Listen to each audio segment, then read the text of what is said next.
Parang napakarami mong tanong, napakarami mo ritong bagay na naguguluhan ka with those clouds, 'no, sa iyong background right here, 'no. Marami kang tanong, marami kang gustong malaman, marami kang sagot na gusto mo rito, 'no, na makita at matagpuan, 'no. Pero parang lahat ng ito ay nasa likuran, meaning to say behind you, meaning to say lahat ng ito ay nangyari sa past. Kumbaga may mga tanong ka pero hindi mo na yung tanong ngayon. Or may mga naguguluhan kang bagay na noon yon pero hindi ka na naguguluhan ngayon. Okay? May ganong klase ng energy. Oh, someone hurt you. Hurt your feelings, no? Look at that, nulumbas pa rin to kahit nagsabugan na, no? And look at this. The Ten of Swords. Okay? And we have here the Six of Cups, past indication, the full card energy. Maybe someone here will try to risk, take a chance, I mean, maybe a talk, swords, communication. Let us see. Nakita mo yun? Umikot na yung mga baraha, lumbas pa rin yung pinakauna nating nakuha, no?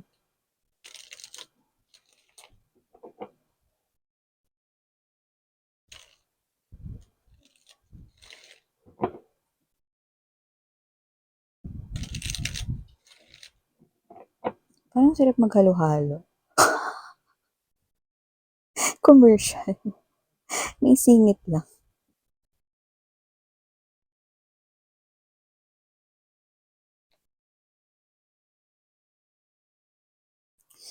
Hmm.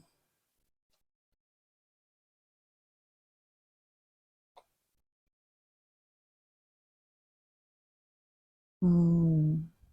Sun card energy, Justice card right here. Five of Wands. Okay. This is someone here, no, na nakikita kong magpaparamdam ng muli sa'yo. Yan, no? Hindi po siya rito kaluluwa.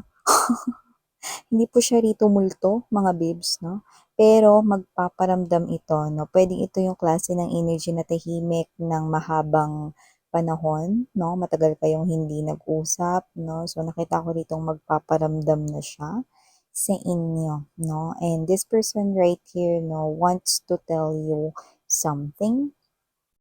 Actually, I'm getting that this person here, parang sinasabi niya rito, Miss Yan, magpapaliwanag lang ako sa kanya. No? Ang tinutukoy niyang sa kanya ay walang iba kundi sa'yo. May ipapaliwanag daw siya sa'yo. Now, finally, the person here who had ghosted you, okay, who remained silent for such a long time, kayo naman nakakaalam niyan kung ano yung matagal for you guys, no? Pero basta hindi siya nagparamdam ng medyo matagal-tagal for you, and nakita ko rito magpaparamdam na siya sa'yo rito, no? May paggalaw na rito ng baso, no? Anong klaseng baso yan, Miss Yan, no? Bala kayo dyan. Pati ba naman yun, you know? So, alam mga babes, no, mapatasa man yan, no, mapachalis man yan, no, mapa-shot glass man yan, no, this person here, magpaparamdam na siya sa inyo, may paggalaw na ng baso. Okay? So, with the Four of Coins energy, Moon card right here. Oh, okay. Bottom of the deck. Okay. Parang hindi niya alam kung ano yung nangyari. Yun yung lumalabas sa bottom of the deck dito, ah. Medyo, aminin natin, medyo kaawa-awa yung energy na to, no? Parang kawawa siya rito. Hashtag kawawa, no? Pero, yeah, I think this is the aftermath or the consequences of all these things, no? Dito sa situation na posibleng involved siya, very, very involved siya dito. Na? So, Hi and hello there, collective. My name is Yan. Welcome new subscribers to my returning tambayers. Thank you sa inyong walang sawang pagtambay.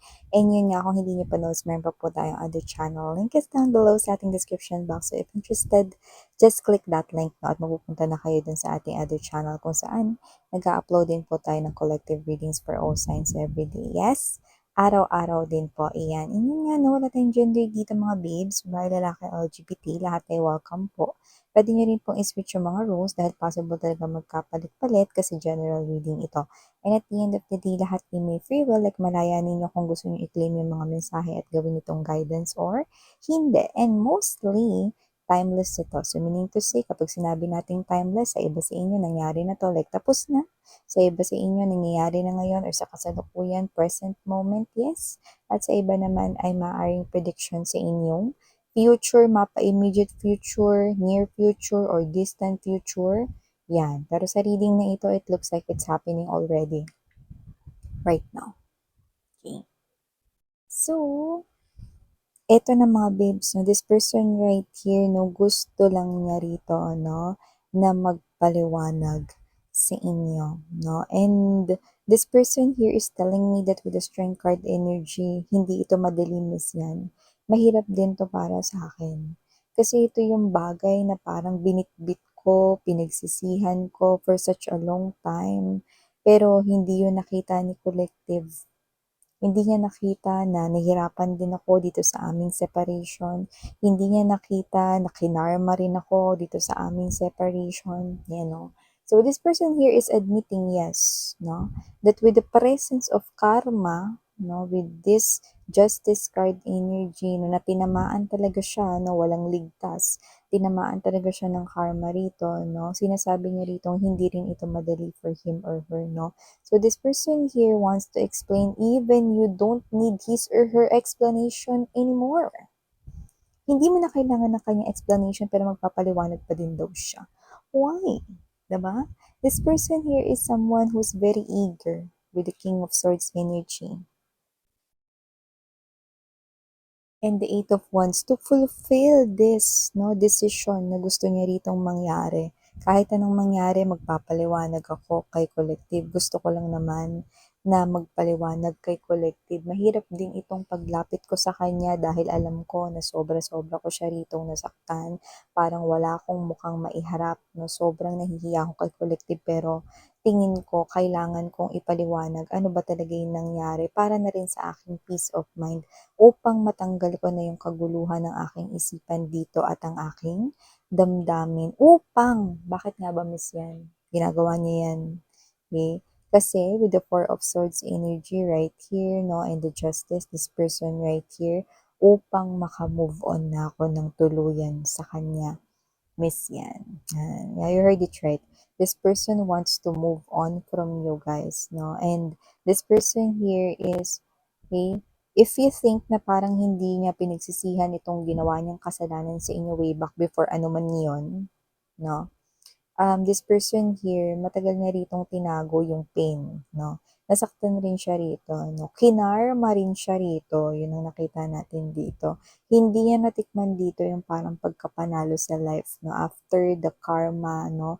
Strike ng sunod-sunod sa buhay niya, no? And with this Six of Wands energy, okay, parang di bali na kung hindi mo siya rito mapatawad, di bali na kung hindi mo siya rito tingnan or harapin, basta pakinggan mo lang ang kanya explanation, sapat na yon kahit na hindi niya alam kung ito ba ay ang magiging passage, no, upang kayo ay magkaayos or whatever, hindi na yon importante para sa kanya.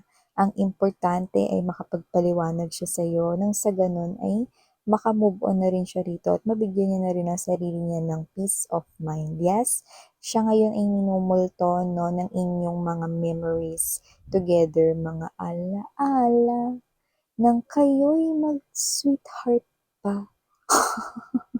Ewan ko lang kung namasyal kayo sa Luneta. Pero nakikita ko dito na marami kayong mga pasyal mode kung saan nakita ko na bakit ikaw yung palaging mas gumagastos, no? Okay, so may nakita tayong ganun dito, no? So maaring noon pa lang hindi na kayo balanse, hindi lamang sa feelings, pati na rin sa paglabas ng kaperahan, 'di ba? Dapat share o kaya kung sino rito yung parang alam mo na, 'di ba? So, may ganong klase ng energy. So, nakita ko dito na parang halos ikaw ata lahat ng naglabas ng pera rito sa lahat ng mga dates ninyo. No? At hindi lang yon, parang hindi ka lang niya naging lover, parang naging financial support ka niya rin. No? So, sinuportahan mo siya in terms of money. So, yung iba sa inyo, pwedeng pag kailangan niya ng pera, kahit nga hindi no? Binibigyan niyo siya. So, nakita rin natin yun dito lumabas, no? So, isa rin yun sa mga bagay na nagre-resurface or bumabalik sa kanyang mga alaala nung kayo ay mag-sweetheart pa, mag-darling pa, mag-bebe pa, mag-babe pa, magmahal ko, asawa ko, underscore. Bahala kayo kung ano naging tawagan ninyo. Pero naaalala niya ngayon ang mga memories from the past nung kayo'y lovers pa. So with this Seven of Coins energy, this person here is waiting for some kind of perfect timing to talk to you. So, kung meron ka mga in relationship ngayon, which is yung iba, yes, nakita ko rito, parang happy kayo at parang may pagka-blushy ang inyong mga cheeks, no? Doesn't have to be that you are always wearing makeup, but that blushy feeling means like, parang yung iba sa inyo kinikilig na kayo, baka you have a crush or things are getting better with someone new or maybe meron na kayong new boyfriend, new girlfriend talaga, no? So, hindi siya para makagulo. Gusto niya lang dito ng perfect timing, no? Para kayo ay i-excuse at hiramin pansamantala, no? Dahil gusto niya lamang dito magpaliwanag sa iyo. Yun nga. Miss yan, hindi ko na nga kailangan ng paliwanag niya. Bakit ba ang kulit niya? I know right, babe, no? Pero yun yung gusto niya ditong mangyari, no? This talk, this conversation, this adult communication right here is an indication that this person wants to clear some kind of air here with you so that he or she can close the chapter. Look at that window. I'm seeing two people right here and the one person, no? No, nakaluhod dito. Look at that. Okay. So, makakaasa ka, no, na hindi na siya rito papasok sa pintuan ng buhay mo, no, kahit sa bintana, no, at kahit dun pa sa lusutan ng exhaust fan, sa banyo nyo or kusina nyo. Diba? So, bibigyan ka niya na rito ng kapayapaan. No? So, hindi na siya rito muli magbabalik sa life mo. No? Dahil alam niya naman no, na wala na siya rito chance ang makabalik. Lalo na kung may bago ka ng iniibig. Kaya naman, kung sino man yung mga kausap ko ngayon, no, alam mo, ginagawa niya ito, more likely para rin sa kanyang sarili upang, matulungan niya yung sarili niya rito, no, na maka-move on na from you guys. Gusto niya na rin makapagpahinga from pain. Gusto niya na rin parang unti-unting makalimot, no? Yan. So, if this is you, because others of you, nakita ko dito parang medyo inis pa kayo sa kanya, no? Naku, tama lang yan sa kanya, miss yan. Buti nga sa kanya, miss yan. Tama lang yan, nangyari yan sa kanya, miss yan, no? Yan. So, I do see that this person here is not lying nung sinabi niya rito at pinakita niya rito na talagang kinarma siya. Talagang tinamaan talaga siya ng karma, nakita ko rito, no? At ito ay posibleng naging sunod-sunod pa nga, no, dun sa iba. Ng iba naman may pagitan, konti lang. Pero nagsa-strikes talaga yung karma, no? Dito sa person na to, no? And this person here is still in pain. Yan yung nakita ko dito. Okay, matagal rin siya ritong nalungkot, no? At tinago niya lang yun sa sarili niya. Okay? And, okay, for the bottom of the deck, lumabas itong Seven of Swords, Tower Energy, and the Hermit, no? Parang isa rin sa nagpapahirap ng kanyang kalooban na sinasabi niya rito, no? Na parang sinishare niya sa atin, which is, hindi niya rin maintindihan yung sarili niya. Hanggang ngayon, hinahanap niya yung kasagutan. Paano niya nagawa yun sa'yo?